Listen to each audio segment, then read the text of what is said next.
हरे कृष्णा, राधे राधे। आप सभी भक्तों का आज की कथा में हार्दिक स्वागत है। भगवान श्री कृष्ण और श्रीमती राधा रानी की कृपा सदैव आप और आपके समस्त परिवार पर बनी रहे। और आज आप सुनेंगे माघ मास की कथा का दूसरा अध्याय। और अब भगवान श्री कृष्ण का ध्यान करके आज की कथा का श्रवण करते हैं। राजा दिलीप ने जब तपस्वी से पूछा कि वो माघ मास का महत्व जानना चाहते हैं, उन्हें पता ही नहीं है कि माघ मास का स्नान किस प्रकार से होता है और इसके फायदे क्या होते हैं, तब राजा के ऐसे वचन सुनकर तपस्वी कहने लगा कि हे राजन, भगवान सूर्य बहुत शीघ्र उदय होने वाले हैं, इसलिए ये समय हमारे लिए स्नान का है, कथा का नहीं। सो आप स्नान करके अपने घर को जाओ और अपने गुरु श्री वशिष्ठ जी से इस महात्म्य को सुनो। अब राजा से ऐसा कहकर तपस्वी सरोवर में स्नान करने के लिए चले गए और राजा भी विधि पूर्वक सरोवर में स्नान करके अपने नगर को लौट आए और रनिवास में जाकर तपस्वी की सारी बातें अपनी रानी को सुनाई। तब सूत जी कहने लगे कि महाराज, राजा ने अपने गुरु वशिष्ठ जी से क्या प्रश्न किया और उन्होंने क्या उत्तर दिया, सो कहिए।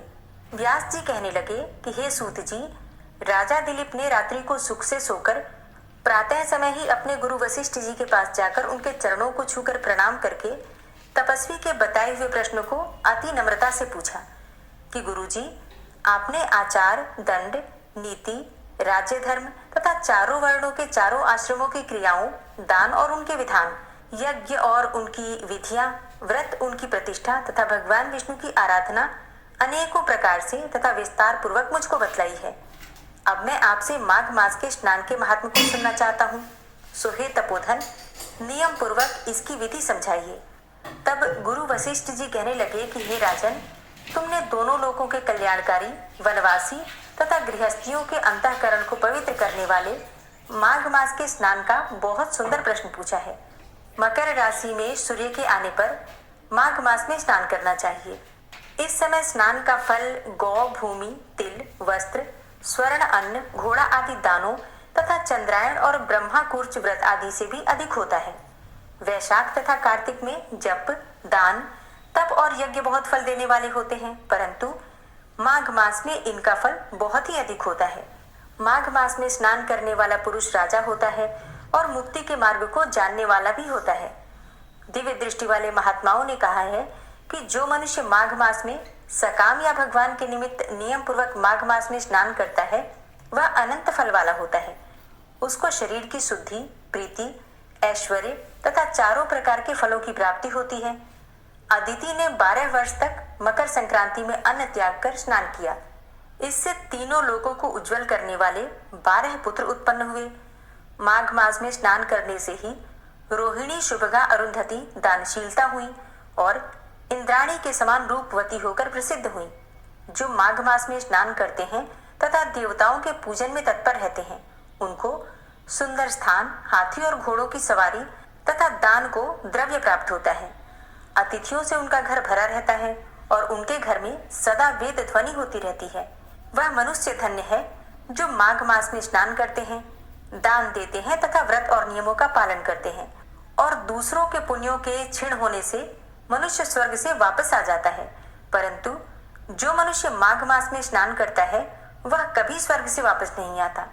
इससे बढ़कर कोई नियम, तप और दान पवित्र और पापनाशक नहीं है। यह बात भृगु जी ने मणि पर्वत पर विद्याधरों को सुनाया था। तब राजा ने कहा कि ब्राह्मण, भृगु ऋषि ने कब मणि पर्वत पर विद्याधरों को यह उपदेश दिया था, सो बताइए। तब ऋषि कहने लगे कि हे राजन, एक समय 12 वर्ष तक वर्षा न होने के कारण और सब प्रजा क्षीण होने के कारण संसार में बड़ी उद्विग्नता फैल गई थी। हिमाचल और विंध्याचल पर्वत के मध्य का देश निर्जन होने के कारण श्राद्ध, तप तथा स्वाध्याय सब कुछ छूट गए और सारा लोक विपत्तियों में फंसकर प्रजाहीन हो गया। यही नहीं, सारा भूमंडल फल और अन्न से भी रहित हो गया। तब विंध्याचल से नीचे बहती हुई नदी के सुंदर वृक्षों से आच्छादित अपने आश्रम से निकलकर श्री भृगु ऋषि अपने शिष्यों सहित हिमालय पर्वत पर गए। इस पर्वत की चोटी नीली और नीचे का हिस्सा सुनहरी होने से सारा पर्वत पीतांबरधारी श्री भगवान के सदृश ही लगता था। पर्वत के बीच का भाग नीला था और बीच बीच में कहीं कहीं सफेद स्फटिक होने से तारों से युक्त आकाश जैसी शोभा को प्राप्त होता था। रात्रि के समय वो पर्वत दीपकों की तरह चमकती हुई दिव्य औषधियों से पूरित किसी महल की शोभा को प्राप्त होता था। वह पर्वत शिखाओं पर बांसुरी बजाती और सुंदर गीत गाती हुई किन्नरियों तथा केले के पत्तों की पताकाओं से अत्यंत शोभा को प्राप्त हो रहा था। यह पर्वत नीलम, पन्ना, पुखराज तथा इसकी चोटी से निकलती हुई रंग बिरंगी किरणों से इंद्रधनुष के समान प्रतीत होता था। स्वर्ण आदि सब धातुओं से तथा चमकते हुए रत्नों से चारों ओर फैली हुई अग्नि ज्वाला के समान शोभायमान था। इसकी कंदराओं में काम पीड़ित विद्याधरी अपने पतियों के साथ आकर रमण करती हैं और गुफाओं में ऐसे ऋषि मुनि जिन्होंने संसार के सब क्लेशों को जीत लिया है, रात दिन ब्रह्म का ध्यान करते हैं और कई एक हाथ में रुद्राक्ष की माला लिए हुए शिव की आराधना में लगे हुए हैं। पर्वत के नीचे भागों में जंगली हाथी अपने बच्चों के साथ खेल रहे हैं तथा कस्तूरी वाले रंग बिरंगे मृगों के झुंड इधर उधर भाग रहे हैं। यह पर्वत सदा ही राजहंस तथा मोरों से भरा रहता है, इसलिए इसको हेमकुंड कहते हैं। यहाँ पर सदैव ही देवता, गुह्यक और अप्सरा निवास करते हैं। तब राजा दिलीप कहने लगे कि महाराज, यह पर्वत कितना ऊंचा और कितना लंबा चौड़ा है। तब वशिष्ठ जी कहने लगे कि 36 योजन ऊंचा अर्थात 1 योजन 4 कोस का होता है, तो 36 योजन ऊंचा ऊपर चोटी में, 10 योजन चौड़ा और नीचे 16 योजन चौड़ा है, जो हरी, चंदन, आम, मदार, देवदार और अर्जुन के वृक्षों से सुशोभित है। दुर्भिक्ष से दुखी होकर इस पर्वत को फल और फूलों से परिपूर्ण देखकर भृगु वहीं रहने लगे और यहाँ पर कंदराओं, वनों और उपवनों में बहुत दिनों तक तप करते रहे। इस प्रकार जब भृगु ऋषि वहां पर अपने आश्रम पर रह रहे थे तो एक विद्याधर अपनी पत्नी सहित उतरा। वे अत्यंत दुखी थे। उन्होंने भृगु ऋषि को प्रणाम किया और ऋषि ने बड़े मीठे स्वर में उनसे कहा कि हे विद्याधर, तुम बड़े दुखी दिखाई देते हो, इसका क्या कारण है। तब विद्याधर कहने लगे कि महाराज, पुण्य के फल को पाकर, स्वर्ग पाकर तथा देवतुल्य शरीर पाकर भी मेरा मुख तो व्याघ्र जैसा है।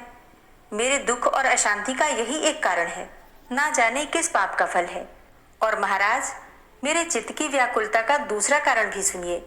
मेरी पत्नी अति रूपवती, मीठा वचन बोलने वाली, नाचने और गाने की कला में अति प्रवीण, शुद्ध चित्त वाली, 7 सुरों वाली, वीणा बजाने वाली, जिसने अपने कंठ से गाकर नारद जी को प्रसन्न किया, नाना स्वरों के नाद से वीणा बजाकर कुबेर को प्रसन्न किया, अनेकों प्रकार के नाच ताल से शिवजी महाराज भी अति प्रसन्न और रोमांचित हुए। शील, उदारता, रूप तथा यौवन में स्वर्ग की कोई अप्सरा भी इस जैसी नहीं है। कहाँ ऐसी चंद्रमुखी स्त्री और कहाँ मैं व्याघ्र मुख वाला। यही चिंता सदैव मेरे हृदय को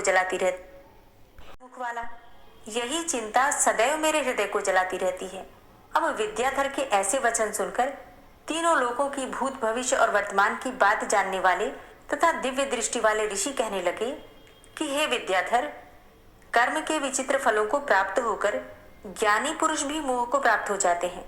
मक्खी के पैर जितना विष भी प्राण लेने वाला हो जाता है। छोटे छोटे पापों का फल भी अत्यंत दुखदायी हो जाता है। तुमने माघ मास की एकादशी का व्रत करके द्वादशी न आने तक शरीर में तेल लगाया, इसी पाप कर्म से व्याग्र हुए। एकादशी के दिन उपवास करके द्वादशी को तेल लगाने से राजा पुरुरवा ने भी कुरूप शरीर पाया था और तब वह अपने कुरूप शरीर को देखकर दुखी होकर हिमालय पर्वत पर देव सरोवर के किनारे गए। प्रीति पूर्वक शुद्ध स्नान करके कुशा के आसन पर बैठकर भगवान कमल नेत्र, शंख, चक्र, गदा, पद्म के धारण करने वाले और पीतांबर पहने, वनमाला धारण किए हुए विष्णु का चिंतन करते राजा पुरुरवा ने 3 मास तक निराहार रहकर भगवान का चिंतन किया। इस प्रकार 7 जन्मों में प्रसन्न होने वाले भगवान राजा के 3 महीने के तप से ही अति प्रसन्न हो गए और माघ की शुक्ल पक्ष की एकादशी को प्रसन्न होकर भगवान ने अपने शंख के जल से राजा को पवित्र किया।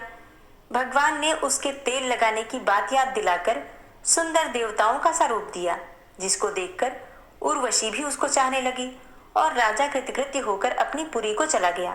भृगु ऋषि कहने लगे कि हे विद्याधर, इसलिए तुम क्यों दुखी होते हो? यदि तुम अपना यह राक्षसी रूप छोड़ना चाहते हो तो मेरा कहना मानकर जल्दी ही पापों को नष्ट करने वाली हेमकूट नदी में माघ मास में स्नान करो, जहाँ पर ऋषि, सिद्ध और देवता निवास करते हैं। अब मैं तुम्हें इसकी विधि बतलाता हूँ। तुम्हारे भाग्य से माघ मास आज से 5वें दिन ही आने वाला है। पौष मास की शुक्ल पक्ष की एकादशी से इस व्रत को आरंभ करो। भूमि पर सोना, जितेंद्रिय रहकर दिन में 3 समय स्नान करके महीना भर निराहार रहो। सब भोगों को त्याग कर तीनों समय भगवान विष्णु का पूजन करो। जब तुम द्वादशी को शिवजी स्तोत्र और मंत्रों से पूजन करोगे तो तुम्हारा मुख देखकर सभी चकित हो जाएंगे और तुम अपनी पत्नी के साथ सुखपूर्वक क्रीड़ा करोगे। माघ मास के प्रभाव को जानकर सदा माघ मास में स्नान करो। पाप और दरिद्रता से बचने के लिए मनुष्य को सदा यत्न से माघ मास का स्नान करना चाहिए। स्नान करने वाला इस लोक में तथा परलोक में सदा सुख पाता है। वशिष्ठ जी कहते हैं कि हे दिलीप, भृगु जी के यह वचन सुनकर विद्याधर अपनी स्त्री सहित उसी स्थान पर पर्वत के झरने में माघ का स्नान करता रहा और उसके प्रभाव से उसका मुख देव सदृश हो गया और वह मणिग्रीव पर्वत पर आनंद से रहने लगे। और भृगु जी भी नियम की समाप्ति पर शिष्यों सहित इवा नदी के तट पर आ गए। जय श्री राम। आज की कथा का यहीं पर समापन करती हूँ। इसके आगे का वृतांत आप कल की कथा में सुनेंगे।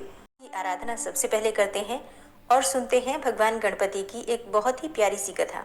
पौराणिक कथा के अनुसार एक बार देवतागण संकट में घिरे हुए थे तो वे कैलाश पर्वत पर भगवान शिव की शरण में आए। अब वहां पर भगवान गणेश और कार्तिकेय जी दोनों उपस्थित थे। भगवान भोलेनाथ ने अपने पुत्रों कार्तिकेय और गणेश से पूछा कि तुम दोनों में से कौन देवताओं के संकट को दूर करेगा। अब दोनों ने ही कहा कि वो देवताओं को संकट से उबार सकते हैं। भगवान महादेव ने कहा कि तुम दोनों में से जो पहले धरती की परिक्रमा करके आएगा उसे ही देवताओं के संकट को दूर करने का अवसर मिलेगा। अब ये सुनते ही कार्तिकेय मोर पर सवार होकर पृथ्वी की परिक्रमा करने चल दिए। भगवान गणेश जी का वाहन तो मूषक था और उससे पृथ्वी की परिक्रमा जल्दी कर पाना तो बिल्कुल भी संभव नहीं था। उन्होंने एक उपाय सोचा। अब भगवान गणेश जी मूषक पर सवार होकर अपने माता पिता की परिक्रमा करने लगे और 7 बार परिक्रमा करने के बाद वे अपने माता पिता को प्रणाम करके एक तरफ खड़े हो गए। कुछ ही देर बाद कार्तिकेय भी वहां आ गए और स्वयं को विजेता बताने लगे।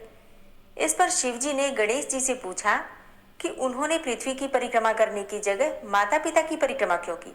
तब गणेश जी ने कहा कि माता पिता के चरणों में ही समस्त लोक होता है। यह सुनकर भगवान शिव अत्यंत प्रसन्न हो गए और गणेश जी को विजयी घोषित किया और उन्होंने गणेश जी को ही देवताओं का संकट दूर करने का आदेश भी दिया। साथ ही गणेश जी को यह भी आशीर्वाद दिया कि जो भी व्यक्ति चौथ के दिन व्रत रखकर तुम्हारी पूजा करेगा और चंद्रमा को अर्घ्य देगा उसके सभी संकट दूर होंगे और पाप भी मिटेंगे। उसे पुत्र, धन, सुख, समृद्धि आदि की प्राप्ति भी होगी। इसलिए बुद्धि और विवेक के देवता भगवान गणपति की आराधना करने से बुद्धि में भी वृद्धि होती है।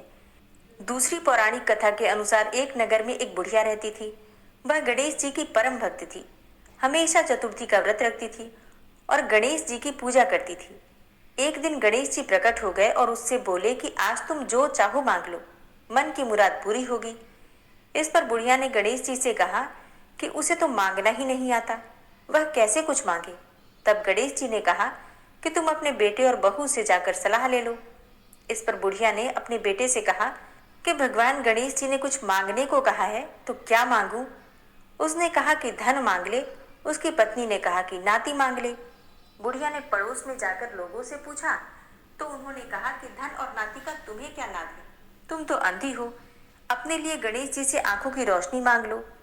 बुढ़िया ने गणेश जी से कहा कि आप प्रसन्न हैं तो 9 करोड़ की माया दो, निरोगी काया दो, अखंड सुहाग दो, आंखों की रोशनी दो, नाती और पोता दो, सुख और समृद्धि दो और जीवन के अंत में मोक्ष दो। देखो, बुढ़िया ने एक ही लाइन में सब कुछ मांग लिया।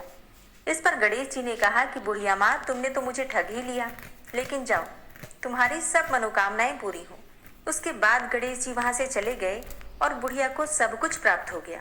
तो प्रेम से जयकारा लगाइए भगवान गणेश की जय। सकट चौथ की अगली कथा के अनुसार सतयुग में राजा हरिश्चंद्र के राज्य में एक कुम्हार रहता था। एक बार तमाम कोशिशों के बावजूद भी जब उसके बर्तन कच्चे रह जा रहे थे तो उसने ये बात एक पुजारी को बताई। उस पर पुजारी ने बताया कि किसी छोटे बच्चे की अगर बलि दी जाए तो यह समस्या दूर हो जाएगी। इसके बाद उस कुम्हार ने एक बच्चे को पकड़कर आमे में डाल दिया। वो सकट चौथ का दिन था। काफी खोजने के बाद भी जब उसकी माँ को उसका बेटा नहीं मिला तो उसने गणेश जी के समक्ष सच्चे मन से प्रार्थना की। उधर जब कुम्हार ने सुबह उठकर देखा तो आवा में उसका बर्तन तो पक गए थे, लेकिन बच्चा भी सुरक्षित था। इस घटना के बाद कुम्हार डर गया और राजा के समक्ष पहुंचकर पूरी कहानी सुनाई। उसके बाद राजा ने बच्चे और उसकी माँ को बुलवाया तो माँ ने संकटों को दूर करने वाले सकट चौथ की महिमा का वर्णन किया। तभी से महिलाएं अपनी संतान और परिवार के सौभाग्य के लिए और लंबी आयु के लिए और संतान की लंबी आयु के लिए इस व्रत को धारण करने लगी। जो संतानवती महिलाएं इस व्रत को धारण करती हैं, भगवान गणेश की कृपा से उनके संतान की हर समय रक्षा होती है और भगवान गणेश की कृपा से संतान की आयु भी लंबी होती है और भगवान गणेश उन्हें विद्या और बुद्धि का वरदान भी देते हैं। सकट चौथ व्रत की अगली कथा के अनुसार एक बार महादेव जी पार्वती सहित नर्मदा के तट पर गए। वहां एक सुंदर स्थान पर पार्वती जी ने महादेव जी के साथ चौपड़ खेलने की इच्छा व्यक्त की। तब शिव जी ने कहा, हमारी हार जीत का साक्षी कौन होगा? अब पार्वती जी ने तत्काल ही वहां की एक घास के तिनके बटोरकर एक पुतला बनाया और उसमें प्राण प्रतिष्ठा करके उससे कहा कि बेटा, हम चौपड़ खेलना चाहते हैं, किंतु यहाँ हार और जीत का साक्षी कोई नहीं है, इसलिए खेल के अंत में तुम हमारी हार जीत के साक्षी होकर बताना कि हम में से कौन जीता और कौन हारा। खेल आरंभ हुआ। दैव योग से तीनों बार पार्वती जी ही जीती, लेकिन जब अंत में बालक से हार जीत का निर्णय कराया गया तो उसने तो महादेव जी को ही विजयी बताया। परिणामतः पार्वती जी ने क्रुद्ध होकर उसे एक पांव से लंगड़ा होने और वहां कीचड़ में पड़ा रहकर दुख भोगने का शाप दे दिया। अब बालक ने विनम्रता पूर्वक कहा, माँ, मुझसे अज्ञानवश ऐसा हो गया, मैंने किसी कुटिलता या द्वेष के कारण ऐसा नहीं किया, मुझे क्षमा करें तथा शाप से मुक्ति का कोई उपाय भी बताइए।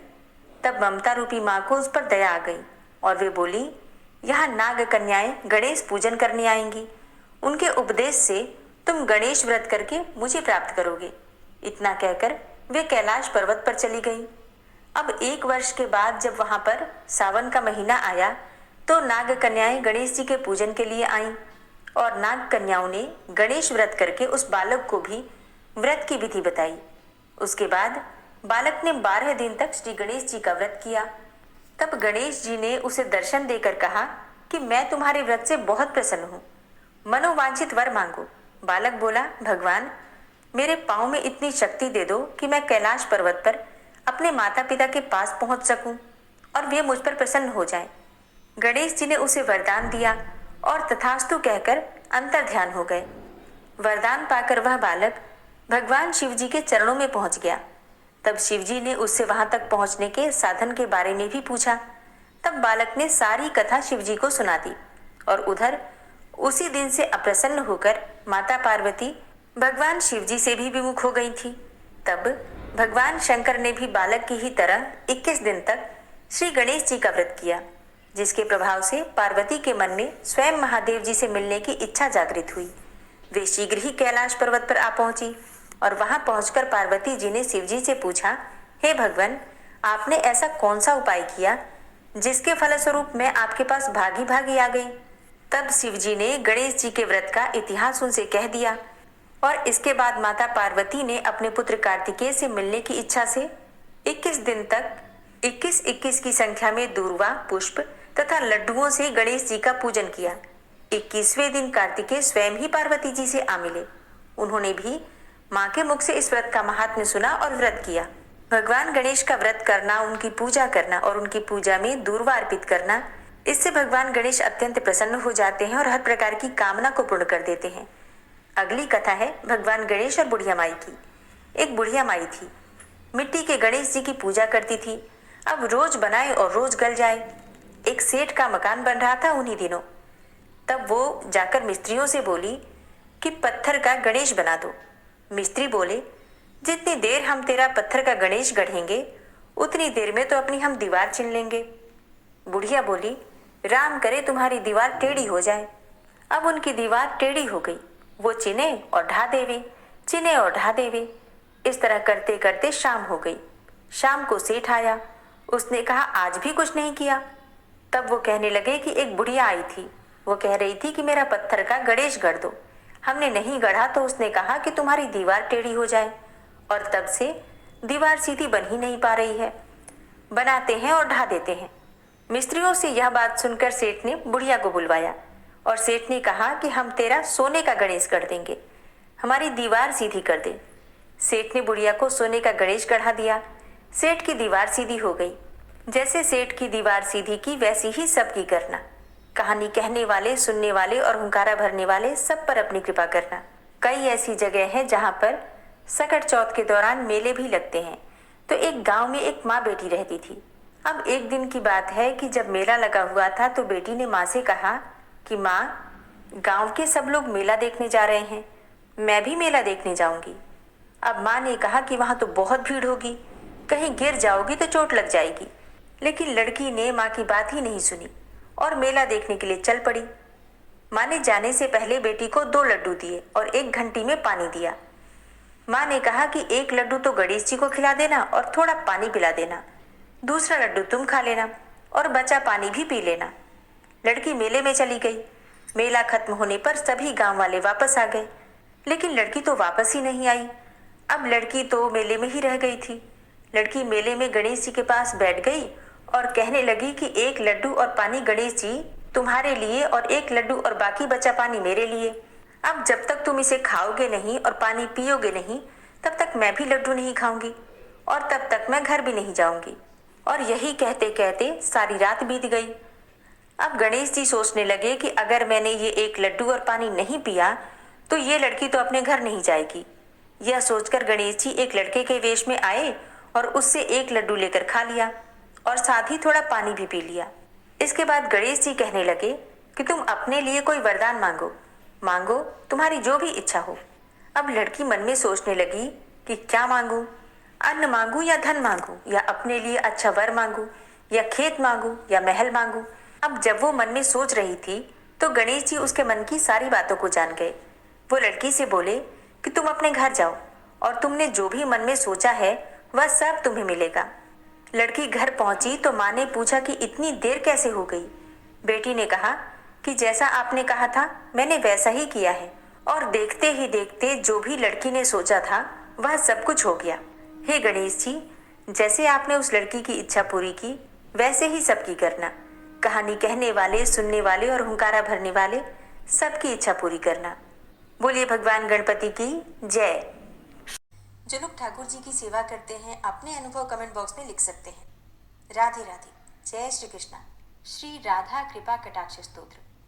मुनीन्द्र वृंद वंदिते त्रिलोक शोक हारिणी प्रसन्न वक्त्र पंकजे निकुंज भूविलासिनी व्रजेन्द्र भानुनंदिनी व्रजेन्द्र सूनु संगते कदा करिष्यसि मां कृपा कटाक्ष भाजनम्। अशोक वृक्ष वल्लरी वितान मंडप स्थिते प्रवाल बाल पल्लव प्रभारुणान्द्रि कोमले वराभय स्फुरत्करे प्रभूत संपदालये कदा करिष्यसि मां कृपा कटाक्ष भाजनम्। अनंगरंग मंगलम प्रसंग भंगुरं भ्रुवां सविभ्रमं ससंभ्रमं दृगंत बाणपातने निरन्तरं वशीकृत प्रतीत नन्दनन्दने कदा करिष्यसि मां कृपा कटाक्ष भाजनम्। तडित् सुवर्ण चंपक प्रदीप्त गौर विग्रहे मुख प्रभा परास्त कोटि सारदेन्दु मंडले विचित्र चित्र संचरत् चकोर शावलोचने कदा करिष्यसि मां कृपा कटाक्ष भाजनम्। मदोन्मदादि यौवने प्रमोदमान मंडिते प्रियानुराग रंजिते कला विलास पंडिते अनन्य धन्य कुंज राज्य काम केलि कोविदे कदा करिष्यसि मां कृपा कटाक्ष भाजनम्। अशेष हाव भाव धीर हीर हार भूषिते प्रभूत शात कुंभ कुंभ कुंभि कुंभ सुस्तनि प्रशस्त मंद हास्य चूर्ण पूर्ण सौख्य सागरे कदा करिष्यसि मां कृपा कटाक्ष भाजनम्। मृणाल वाल वल्लरी तरंग रंग दौर्लते लताग्रलास्यलोलनीललोचनावलोकने ललल्लुलन्मिलन्मनोज्ञमुग्धमोहिनाश्रिते कदा करिष्यसि मां कृपाकटाक्षभाजनम् सुवर्णमल्लिकाञ्चितत्रिरेखकम्बुकण्ठगे त्रिसूत्रमङ्गली गुणत्रिरत्नदीप्तिदीधिते सलोलनीलकुन्तलप्रसूनगुच्छगुम्फिते कदा करिष्यसि मां कृपाकटाक्षभाजनम् नितम्बबिम्बलम्बमानपुष्पमेखलागुणे प्रशस्तरत्नकिङ्किणीकलापमध्यमञ्जुले करीन्द्रशुण्डदण्डिकावरोहशोभगोरुके कदा करिष्यसि मां कृपाकटाक्षभाजनम्